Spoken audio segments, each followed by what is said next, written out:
Amun geus kieu kumaha nya?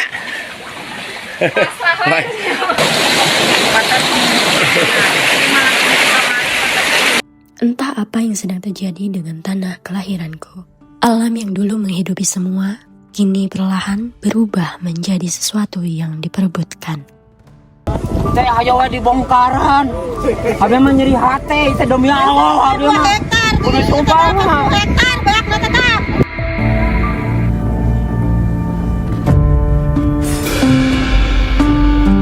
Ingatkah cerita kakek dahulu bahwa tanah ini pernah menjadi bagian dari sejarah dunia?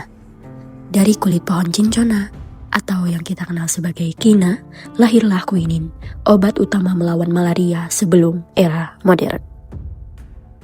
Dan disinilah darah dan keringat para pekerja tertanam bersama teh dan pohon kina.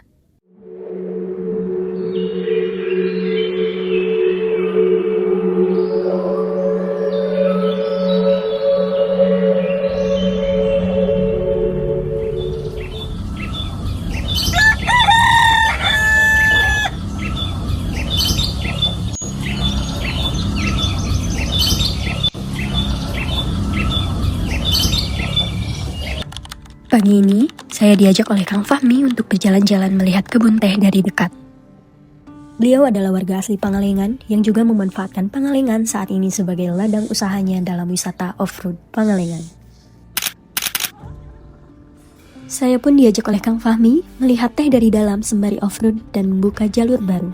Saya senang begitu digampangkannya saya untuk merekam cerita yang sudah lama ingin saya pahami ini. Saat ini, Pangalengan sudah bertransformasi menjadi tempat pariwisata yang maju dan lebih baik.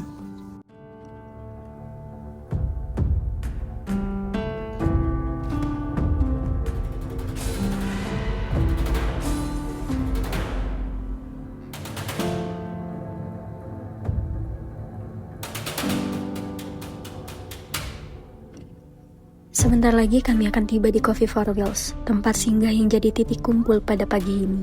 Disinilah perjalanan sejenak diperlambat, sedikit beristirahat sebelum kami kembali berangkat menuju Kertamana. Ini dia Pangalengan jika dilihat dari atas. Begitu sangat indah, bukan?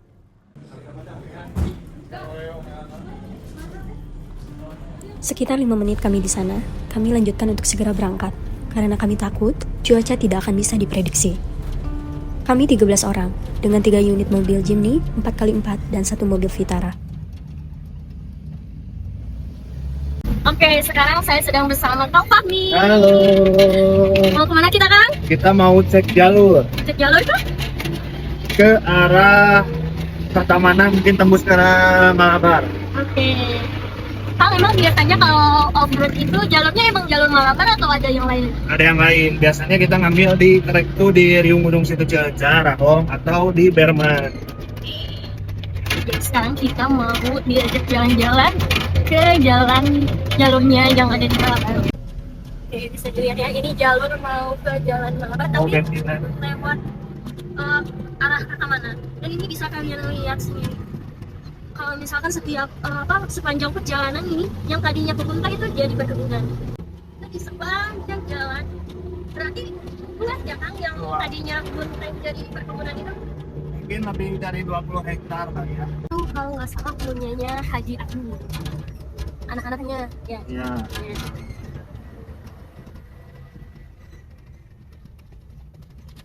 Nah ini nih kelihatan banget nih. Ya,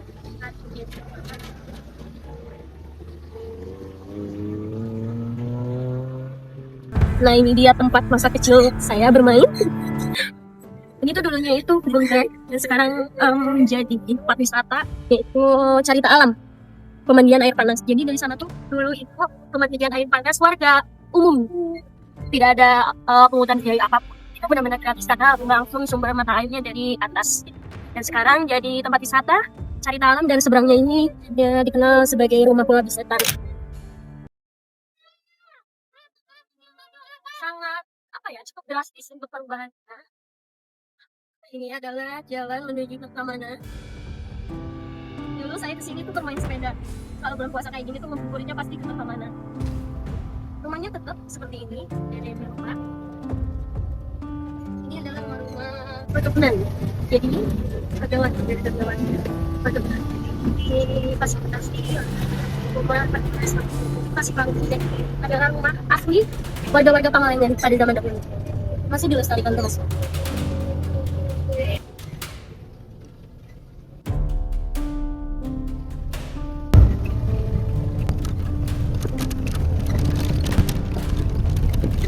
Di sini begitu sangat terlihat. Pepohonan yang dulu rindang dan rimbun sekarang tinggal kenangan. Yang tersisa hanya tanah dan harapan para petani sayur.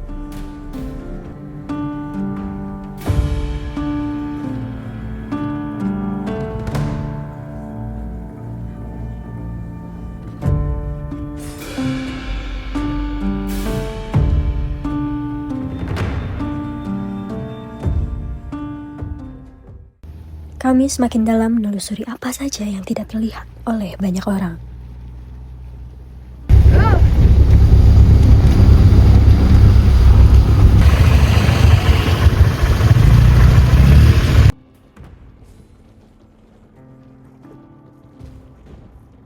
Sekarang kita lagi ada di Berman, di daerah salah satu Pangalengan Cinierwan. Jadi ini biasanya agak jarang dipakai buat off-road, tapi buat permintaan yang arah jauh dari Cileunca kita bisa ke sini.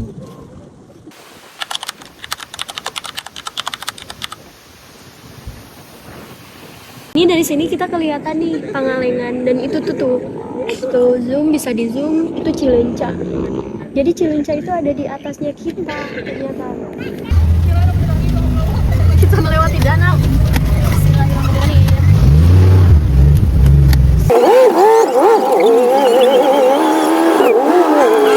Satu unit mobil masuk, jadi kita harus berhenti dulu sejenak untuk membantu.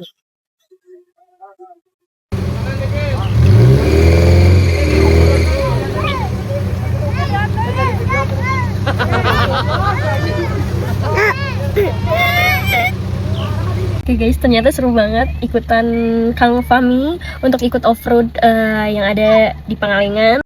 Sekitar 2 jam kita menelusuri kebun teh dari arah Kertamanah menuju Malabar. Kami sampailah di Sabda Desa, lokasi kantor perkebunan teh pada masa Hindia Belanda. Tadinya di sini tuh saya mau wawancara bapak penjaganya ya, tapi berhubung mungkin udah sore juga, tuh ini cuman ada guguk.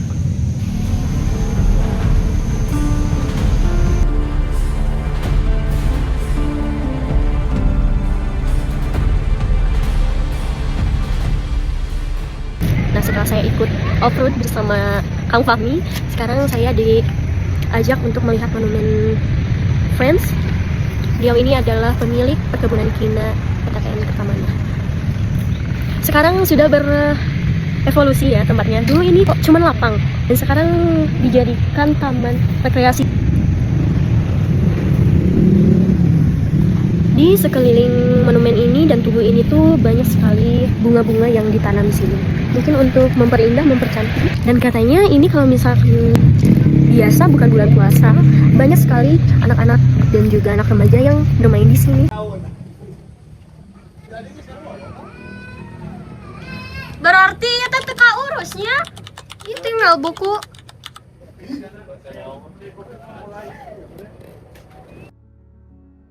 Selain teh dan sayuran yang tumbuh di dataran tinggi ini, masyarakat Pangalengan juga menggantungkan hidupnya dari hasil lain yang tak kalah dikenal. Salah satunya adalah kopi Malabar, kopi yang tumbuh di lereng pegunungan dengan udara sejuk khas Pangalengan.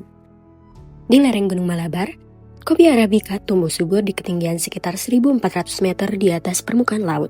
Tanah vulkanik dan udara sejuk pegunungan membuat kopi berkembang dengan baik di wilayah ini. Sejarah kopi di daerah ini sudah dimulai sejak masa kolonial, ketika tanaman kopi diperkenalkan oleh Kongsi Dagang Hindia Belanda atau VOC. Hingga hari ini, kopi Malabar tetap menjadi salah satu bagian dari identitas Pangalengan. Tak hanya itu, peternakan sapi perah juga menjadi bagian penting dari kehidupan warga di sini.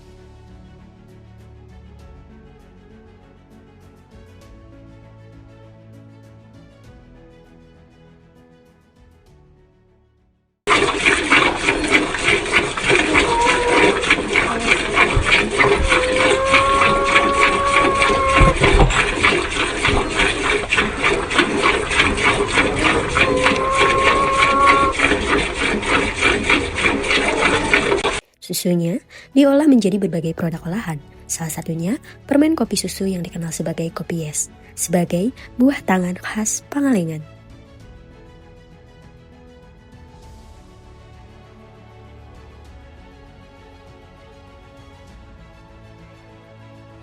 Pergerakan ekonomi di Pangalengan juga tidak bisa dilepaskan dari keberadaan pasarnya.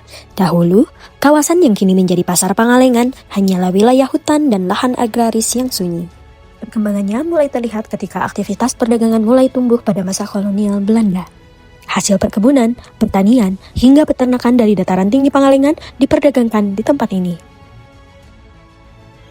Kini, pasar Pangalengan telah bertransformasi menjadi pusat ekonomi yang ramai, didukung oleh pariwisata, industri susu, serta infrastruktur yang semakin berkembang. Bangunannya pun kini lebih tertata dan bersih, menjadi ruang pertemuan antara hasil bumi, para pedagang, dan masyarakat yang datang setiap harinya.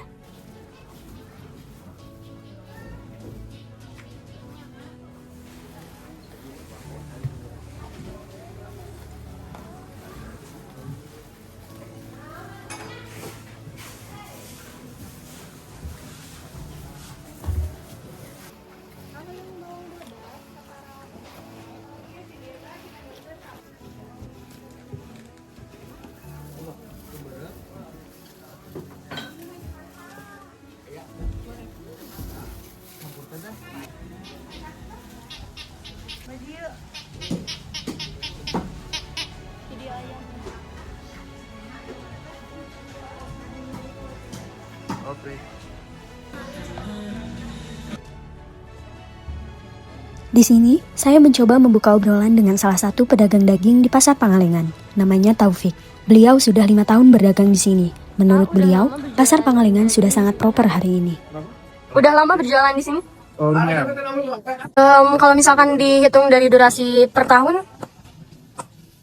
Kalau misalkan benar-benar megang tokonya itu baru setahun pas untuk bulan sekarang ya. Tapi kalau misalnya udah kondisi benar-benar tahu yang sekarang alur jalur dagangnya gimana itu udah hampir 5 tahun lebih. itu ya Pasar Pangalengan itu ada di Lapang. Ya, Ya, terus sebelum direnov ya. Nah, itu kan dulu perubahannya drastis banget ya. Sekarang kan jadi pasar pariwisata gitu. Nah, menurut A sendiri sebagai penjual daging di pasar ini tuh ada dampak positifnya nggak sih? Kalau dampak, terutama dampak positif ya. Mungkin dari segi suasana itu benar-benar berubah dari yang awalnya. Bentar ya. Dari yang awalnya mungkin nggak ketata, jadi mulai tertata. Terus dari segi kebersihan juga itu meningkat banget. Itu benar-benar jadi bersih banget karena emang dari setiap sore itu ada petugas yang ngebersihin semua gitu loh. Jadi pengangkutan sampah itu pasti ada gitu. Jadi nggak dibiarin sampah itu numpuk gitu. Terus untuk kalau misalkan pendapatan itu sebenarnya relatif sih ya kan. Karena kenapa dibilang relatif? Karena kan ketika kita pindah ke pasar baru tuh si rukonya tuh kita dikasih lagi ruko yang benar-benar random kayak acak gitu. Jadi pelanggan-pelanggan tuh kadang ada yang nyari lagi, kadang nyari yang baru gitu ngerti nggak sih? Jadi nggak ada yang tetap gitu. Mungkin positifnya mungkin orang-orang yang dia baru berjualan tiba-tiba punya pelanggan baru itu dampaknya gede. Tapi kalau misalnya orang-orang yang udah lama nih misal terus dia punya pelanggan tapi karena pelanggan nggak tahu tokonya di mana, jadi dia lebih milih untuk nyari toko terdekat aja gitu. Jadi untuk segi keuntungan sih sebenarnya gacak ya, kayak random gitu, kayak ada yang ngerasa diuntungin, ada yang enggak gitu untuk segi keuntungan. Tapi untuk suasana tuh benar-benar bagus banget gitu, berubah banget. Bersih sih, lebih ke bersihnya tuh yang bikin nyaman.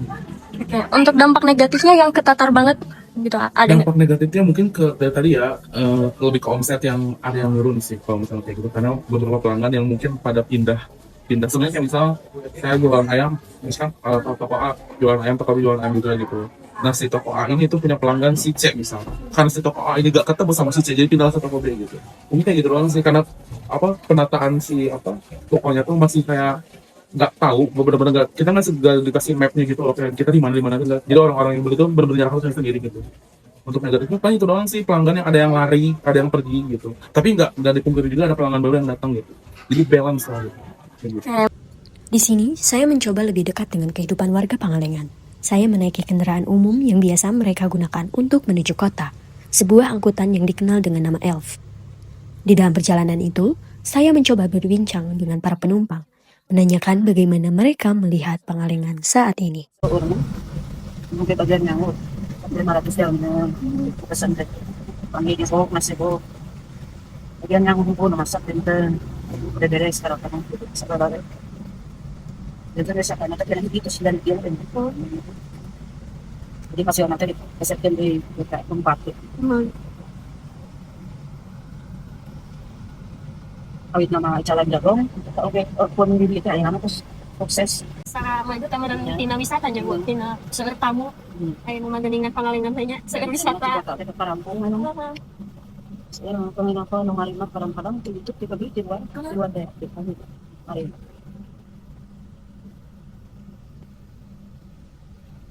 Kok di Jakarta sering Pokoknya nu gathering gitu. ya karena itu kamu balik buat Kapungkur mah nya bu pangalengan daerah. ya Aya nu terang. anu nak terkenal. Ana nanti cai nunggu minum. Oh di Cileunca teh Insan nunggu minum. hujan wae Kami pangalengan. saatnya itu kan tahu kan.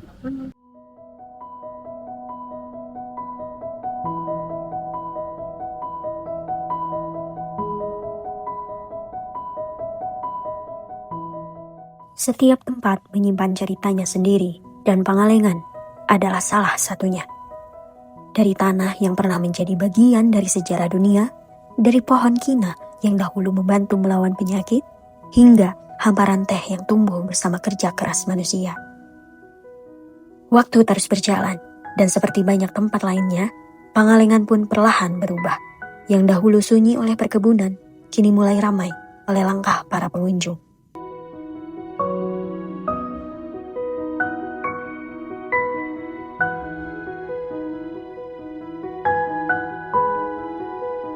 Orang datang untuk melihat keindahannya, menikmati udaranya, dan membawa pulang sepotong pengalaman dari tempat ini.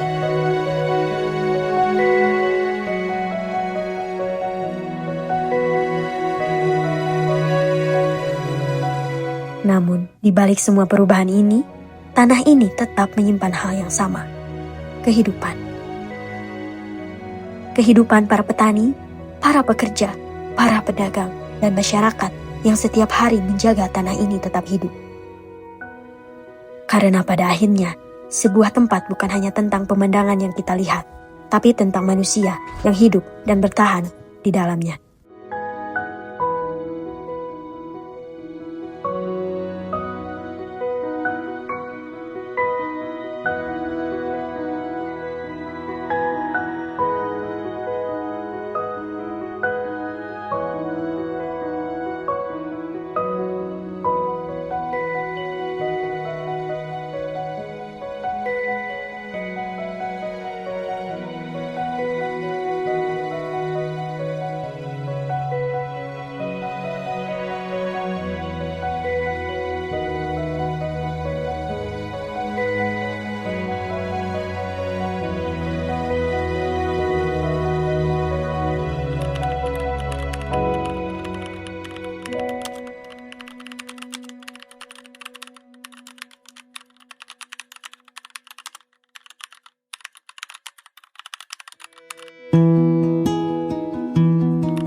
Mesti ke rumah saya.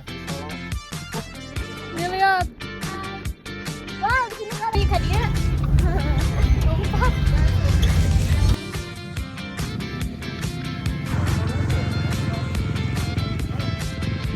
Behind the skin. Behind the scene. Behind the skin. Behind the skin.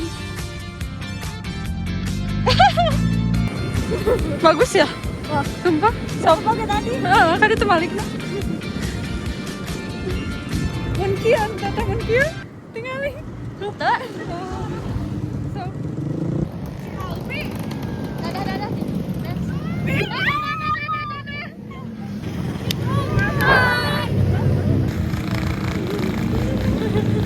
Mati gaya itu sih bukan.